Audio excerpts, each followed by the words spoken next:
요즘 따라 아침부터 피곤하고 밤이 되어도 몸이 개운하지 않다면 혹시 무엇이 문제인지 궁금하지 않으신가요? 아무리 커피를 마셔도 집중이 안 되고 갑자기 다리 경련이나 눈꺼풀이 움찔거리는 경험을 해보신 적이 있다면 단순히 스트레스 때문만은 아닐 수 있습니다. 몸이 보내는 작은 신호를 무시하다가 건강 문제를 키울 수 있는데 그런 신호의 중심에 한 가지 미네랄이 있습니다. 오늘은 우리 몸속 에너지 생산부터 심장박동, 혈압, 기분까지 영향을 미치는 마그네슘 이야기를 하려고 합니다. 먼저 왜 중요한지부터 보겠습니다. 마그네슘은 300개가 넘는 효소 반응에 관여합니다. 세포가 에너지를 만들 때 ATP를 안정화시키고 DNA나 RNA 합성과 단백질 생성에도 필요하죠.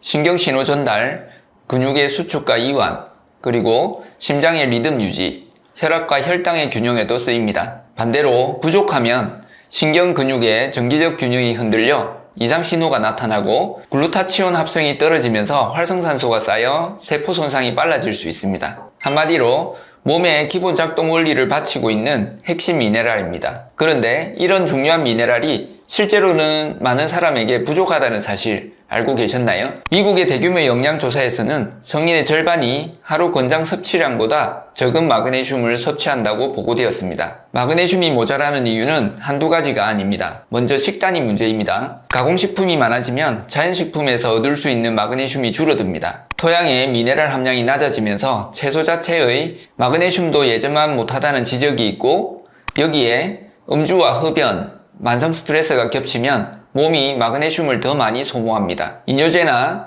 위산 억제제처럼 흔히 쓰는 약도 체내 마그네슘을 빠져나가게 만들어 부족을 악화시킬 수 있습니다. 또 나이가 들수록 장에서의 흡수 능력은 떨어지고 신장에서 더 많이 배출되기 때문에 같은 식사를 해도 노년층이 더 쉽게 부족해질 수 있습니다. 여성은 호르몬 변화의 영향으로 이용률이 달라져 젊은 나이에도 결핍을 겪는 경우가 적지 않습니다.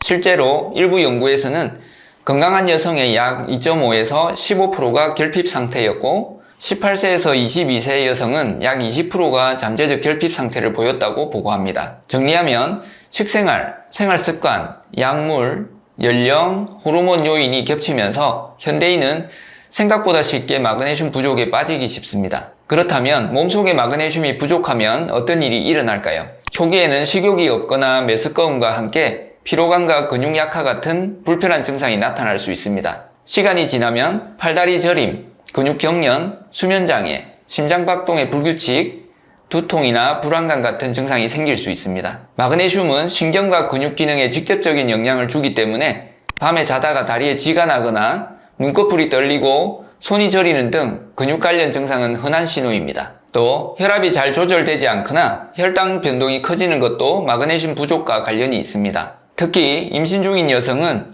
태아 성장을 위해 마그네슘 요구량이 증가하고 여성이 폐경기를 지나면서 호르몬 변화가 큰 시기에도 결핍이 나타날 수 있습니다. 평소에 두통이 잦거나 월경전 증후군이 심하다면 마그네슘을 함께 고려해 볼 필요가 있습니다. 운동이나 사우나 등으로 땀을 많이 흘리는 분은 땀으로도 마그네슘이 많이 배출되기 때문에 한 번 더 챙겨봐야 합니다. 마그네슘 결핍은 생각보다 확인이 까다롭습니다. 우리 몸의 마그네슘은 거의 대부분이 세포 속이나 뼈에 저장되어 있고 혈액에 떠다니는 양은 극히 일부에 불과합니다. 그래서 일반적인 혈액 검사만으로는 몸 전체의 상태를 반영하기 어렵고 실제 결핍을 놓치는 일이 생깁니다. 평소 식단과 생활습관, 증상을 함께 살피고 부족할 가능성이 높다면 섭취하여 보완하는 것이 현명합니다. 음식으로 채우는 것이 기본이지만 현대인의 식습관을 생각하면 매일 충분한 양을 챙기기가 쉽지 않습니다. 아몬드나 콩류, 통곡물, 시금치 같은 잎채소가 좋은 공급원임은 분명하지만